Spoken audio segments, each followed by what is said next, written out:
لیکن یہ اچھائی اور سچائی تو ہمارے آرمی کے ادارے کی ہے، مگر ان کے اس آئینی اختیار تک محدود ہونے سے ایک کٹ پتلی جماعت اور اس کے سربراہ کو شدید شکایت نظر آ رہی ہے۔ جہاں تک ہم جانتے ہیں چوکیدار کا بنیادی کام یہ ہے کہ گھر کے اندر گھر کے مالک کی مرضی کے بغیر کوئی گھسنے نہ پائے۔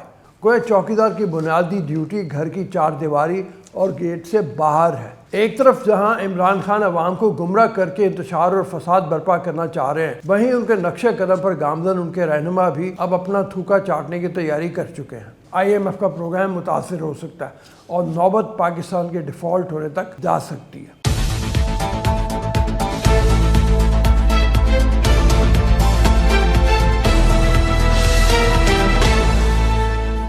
بسم اللہ الرحمن الرحیم، السلام علیکم، میں ہوں عبدالرؤف اور آپ دیکھ رہے ہیں باغی ٹی وی۔ پاکستان کی سیاست کا رخ 75 سال بعد اب صحیح سمت میں جانب منزل ہے۔ اگر یہ بات کہیں تو شاید غلط نہ ہوگی، وہ اس لیے نہیں کہ ہمارے سیاستدان سدھر گئے ہیں یا ان میں عوام کا درد پیدا ہو گیا ہے، بلکہ اس لیے کہ یہاں پاکستان کے سب سے مضبوط اور طاقتور ادارے نے اپنے معاملات کو آئین کے مطابق محدود کرنے کا عزم کر لیا۔ اسٹیبلشمنٹ اور پاک فوج گزشتہ کئی ماہ سے یہ بات واضح کرتی آ رہی ہیں، اور یہ اس بات کے واضح ثبوت اور عملی طور پر نمونے بھی نظر آ رہے ہیں کہ پاک آرمی نے ملکی سیاست میں مداخلت کو خیر آباد کہہ دیا۔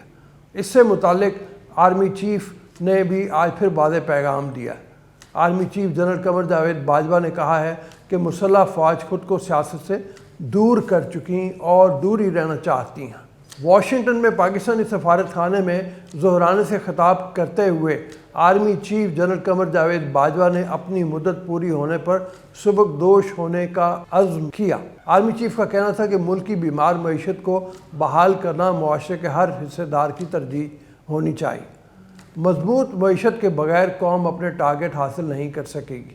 لیکن یہ اچھائی اور سچائی تو ہمارے آرمی کے ادارے کی ہے، مگر ان کے اس آئینی اختیار تک محدود ہونے سے ایک کٹ پتلی جماعت اور اس کے سربراہ کو شدید شکایت نظر آ رہی ہے، اور وہ بار بار اسٹیبلشمنٹ کو اور آرمی چیف کو نت نئے ناموں سے تضحیک آمیز لہجے میں عوام میں بدنام کرنے کی کوشش کر رہے ہیں، جو کہ خدشے کی بات ہے۔ نیوٹرلز کے بعد اب نیازی صاحب نے چوکیدار کھیلنا شروع کر دیا۔ وہ لوگوں کو فوج کے خلاف یہ کہہ کر بھڑکا رہے ہیں کہ گھر پر چور قبضہ کر لیں اور چوکیدار تماشا دیکھتے رہیں، تو کیا قوم ان سے نہیں پوچھے گی؟ لیکن یہ اسی طرح کی بے بنیاد اور بے وقوفانہ منطق ہے جس طرح کی انہوں نے نیوٹرلز کی نیوٹریلٹی یا امریکی سازش کے بارے میں اپنائی تھی۔ پتہ نہیں عمران نیازی نے گھر میں چوکیدار رکھے یا نہیں، یا پھر انہوں نے اپنے گھر میں چوکیداروں کو مداخلت کا اختیار دیا یا نہیں، جو اس طرح کی غیر منطقی دلیل دیتے اور ان کے فالوورز یا سہولتکار اینکرز اس پر سر دھنتے رہتے ہیں۔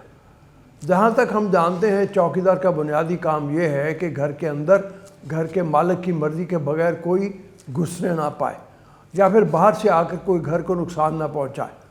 کوئی چوکیدار کی بنیادی ڈیوٹی گھر کی چار دیواری اور گیٹ سے باہر ہے۔ بظاہر تو یہ نعرہ بڑا دلکش ہے کہ چوکیدار نے فلاں چور کو کیوں نہیں روکا اور قوم ان سے پوچھے گی، لیکن حقیقت میں یہ مطالبہ آئین سے بغاوت ہے، کیونکہ آئین میں چوکیدار کا یہ کردار کہیں نہیں لکھا کہ وہ گھر کے اندر حکومت وقت کی طرف سے طلب کیے بغیر کوئی مداخلت کرے۔ عمران خان نے اب اسی حوالے سے ملک میں انتشار کی بھی کوششوں کو شروع کر دیا ہے۔ سابق وزیر اعظم اور پاکستان تحریک انصاف کے چیئرمین عمران خان نے گزشتہ روز خیبر پختونخوا کے وزیر اعلیٰ ہاؤس میں حکومت مخالف تحریک کے لیے کارکنوں کے ساتھ حلف اٹھایا۔ سابق گورنر خیبر پختونخوا شاہ فرمان نے پارٹی رہنماؤں اور کارکنوں سے حلف لیا۔ عمران خان کے علاوہ وزیر اعلیٰ محمود خان، پرویز خٹک اور علی امین گنڈا پور نے بھی حلف اٹھایا۔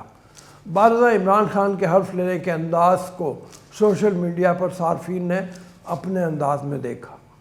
کسی کو عمران خان کی جانب سے حلف برداری کا یہ انداز ہٹلر کے حلف اٹھانے کے انداز کے قریب لگا، تو کسی نے عمران خان کے انداز کو نیازی سلوٹ، تو کسی نے نازی سلوٹ کا نام دیا۔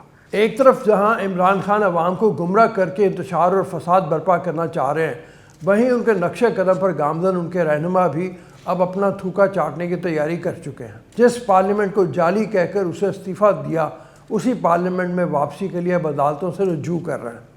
تحریک انصاف کے ارکان اسمبلی کی جانب سے اسلام آباد ہائی کورٹ میں درخواست دائر کی گئی ہے، جبکہ ان درخواست گزاروں میں علی محمد خان، فضل محمد خان، شوکت علی، شیریں مزاری، ڈاکٹر شندانہ گلزار، فخر زمان خان، فرخ حبیب، اعجاز شاہ، جمیل احمد اور محمد اکرم بھی شامل ہیں۔ درخواست میں موقف اختیار کیا گیا ہے کہ قانون کے مطابق پٹیشنرز کو سنے بغیر اسپیکر استعفوں پر اطمینان نہیں کر سکتا۔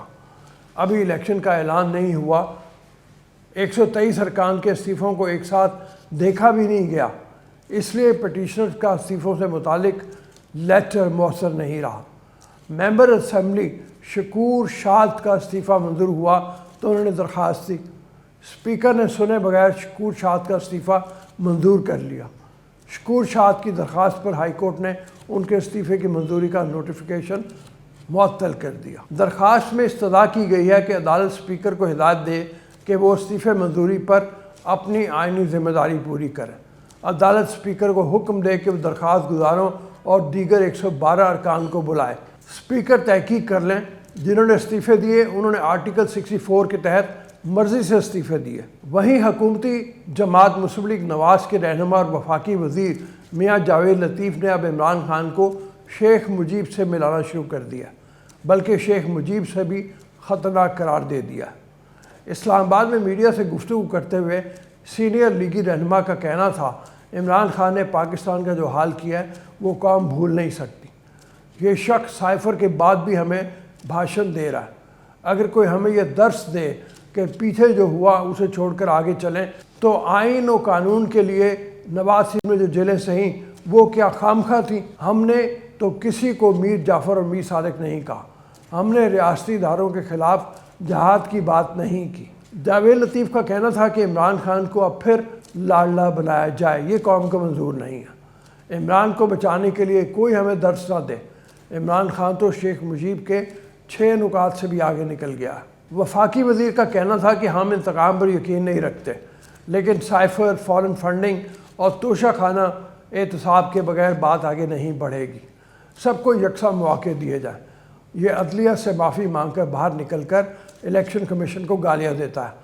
کب تک یہ چیزیں چلتی رہیں گی؟ اس وقت بظاہر دیکھا جائے تو محسوس ہوتا ہے کہ عمران خان احساس کمتری کا شکار ہے، کیونکہ 5 ماہ کے عرصے میں موجودہ حکومت اور بالخصوص وزیر خارجہ بلاول بھٹو نے جس طرح عالمی رہنماؤں سے ملاقات کی اور پاکستان کی قدر عالمی سطح پر ڈپلومیٹک معاملات میں بڑھی ہے، وہ ہضم کرنا عمران خان کے لیے مشکل ہے۔ عمران خان کے لہرائے جانے والے سائفر، جسے وہ امریکی مراسلہ کہتے ہیں، کی کہانی بھی بڑی دلچسپ ہے۔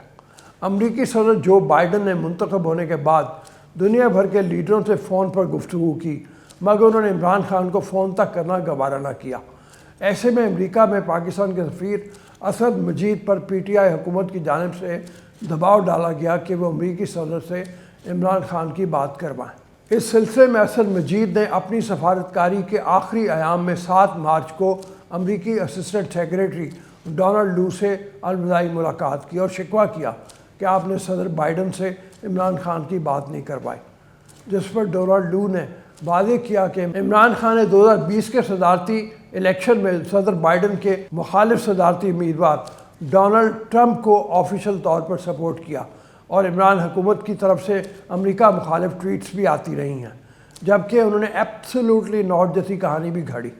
ایسے میں وہ جو بائیڈن سے عمران خان کی کس طرح بات کروا سکتے ہیں؟ البتہ پاکستان میں نیا وزیر اعظم آنے کی صورت میں وہ صدر جو بائیڈن کی پاکستانی وزیر اعظم سے بات کروا سکتے ہیں۔ یہی گفتگو اسد مجید نے ایک سائفر کے ذریعے پاکستانی وزارت خارجہ کو اسلام آباد بھیجی۔ اپنے ریمارکس میں تحریر کیا کہ امریکی انتظامیہ ہم سے ناخوش ہے، ہمیں اپنی سفارتکاری پر توجہ دینی ہوگی۔ بعض ازاں عمران خان نے مراسلے میں ٹیمپرنگ اور اپنی مرضی کے منٹس بنوائے اور مراسلے کو بنیاد بنا کر جلسے جلوسوں میں امریکی سازش کا ڈھونگ رچاتے اپنی حکومت کے خاتمے کو امریکہ اور اسٹیبلشمنٹ کا گٹھ جوڑ قرار دیتے رہے ہیں۔ موجودہ صورتحال میں سائفر جو اس پوری کہانی کی بنیاد ہے کا وزیر اعظم کے دفتر سے غائب ہو جانا معاملے کو مزید سنگین بنا چکا ہے۔ عمران خان نے خود یہ اعتراف کیا ہے کہ سفارتی مراسلہ ان کے پاس تھا، لیکن نہ جانے کہاں گم ہو گیا۔ اتنی اہم دستاویز کا غائب ہو جانا یقیناً باعث تشویش ہے۔ عمران خان کی آڈیو لیک سے یہ بات کھل کر سامنے آ گئی ہے کہ انہوں نے اپنی سیاست بچانے کے لیے ریاست کو خطرے میں ڈال دیا۔ عمران خان نے ایسا کرتے وقت یہ بھی نہ سوچا کہ ان کی اس مہم جوئی کے نتیجے میں پاکستان کے امریکہ سے تعلقات کشیدہ ہو سکتے ہیں، IMF کا پروگرام متاثر ہو سکتا ہے اور نوبت پاکستان کے ڈیفالٹ ہونے تک جا سکتی ہے۔ اب اگر ڈیفالٹ کی بات کریں اور IMF کی کریں تو اس حوالے سے تو موجودہ حکومت میں بھی ایک نئی بحث چھڑ گئی ہے۔ مفتاح اسماعیل بمقابلہ اسحاق ڈار اور مسلم لیگ نون کے اندر ہی یہ دو حضرات کھل کر میڈیا کے سامنے لڑتے دکھائی دے رہے ہیں۔ اس حوالے سے سینئر صحافی مظہر عباس نے آج اپنے کالم میں کئی اہم سوال اٹھائے ہیں۔ وہ کہتے ہیں کہ سابق وزیر خزانہ مفتاح اسماعیل کو تبدیل کرنے کا فیصلہ محض اتفاق نہیں اور نہ اس کا تعلق ملک کی بگڑتی معاشی صورتحال سے ہے، بلکہ خود حکمران مسلم لیگ نون کے اندر جنم لینے والی اس رسا کشی سے ہے جس کے اثرات 2023 کے الیکشن میں نظر آ سکتے ہیں۔ یہ فاصلے اب بڑھ رہے ہیں۔ کیا سابق وزیر اعظم شاہد خاقان عباسی اور ان کے چند ساتھی اسی ڈگر پر چل پڑے ہیں جس نے پارٹی کے ایک بنیادی رکن چودھری نثار علی خان کو پارٹی چھوڑنے پر مجبور کر دیا تھا؟ فیصلہ بہرحال خود میاں نواز شریف کو کرنا ہے کہ آنے والے وقت میں اس جماعت کی قیادت کون کرے گا۔ مفتاح کی جانے کی کہانی بھی خاصی دلچسپ ہے۔ ایک حکومت اور دو وزراء اعظم میں پھنسے وزیر خزانہ کو ہر فیصلے کے لیے ایک پیغام یا یوں کہے اجازت وزیر اعظم شہباز شریف اور لندن میں موجود سابق وزیر اعظم سے لینی پڑتی تھی۔ اس دن بھی کچھ ایسی صورتحال تھی۔ پیٹرول کی قیمتوں میں اضافہ کرنا تھا۔ مفتاح نے لندن فون کیا تو جواب آیا انتظار کرنا میرے فون کا۔ تیزی سے وقت نکل رہا تھا کہ وزیر خزانہ نے وزیر اعظم کو فون کیا کہ قیمتیں بڑھانا ضروری ہیں، ساتھ میں میسج میاں صاحب کو بھی کر دیا۔ لندن سے جواب نہیں آیا مگر شہباز شریف نے اجازت دے دی۔ نوٹیفیکیشن جاری ہوا تو میاں صاحب کا ناراضی والا فون آیا جس پر دو وزراء اعظم میں گھرے وزیر نے کہا میں نے آپ کو پیغام بھیجا تھا مگر آپ کا فون نہیں آیا۔ شہباز صاحب نے اجازت دے دی تھی۔ ذرائع کے مطابق یہ بات سے وزیر خزانہ تک محدود نہیں۔ میاں صاحب کی لندن میں اپنی کچن کیبنٹ ہے جس میں اسحاق ڈار جنہوں نے اب مفتاح کی جگہ لے لی ہے نے اکثر حکومت کی معاشی پالیسی پر کھل کر تنقید کی، اور یہاں مریم نواز صاحبہ بھی اسی طرح طنزیہ انداز میں اختلاف کرتی ہیں۔ جواب میں سب سے زیادہ شاہد خاقان عباسی بولتے رہے۔ ایک میٹنگ میں جس میں میاں صاحب اٹھ کر چلے گئے تھے، عباسی نے اسحاق ڈار سے کہا یہاں بیٹھ کر بات کرنا آسان ہے، واپس آئیں اور زمینی حقائق کا سامنا کریں۔ اس پر مریم صاحبہ جو فون پر تھی نے سوال اٹھایا کہ آخر حکومت نے میاں صاحب کی واپسی کے لیے کیا کیا ہے اب تک؟ سیاسی جماعتوں میں اندرون خانہ بہت سی باتیں ہوتی ہیں اور اب تو آڈیو لیک اور ویڈیو لیک کے بعد پتہ نہیں کیا کیا باہر آ جائے، مگر مسلم لیگ نون کے لیے آئندہ الیکشن مشکل ہو گیا۔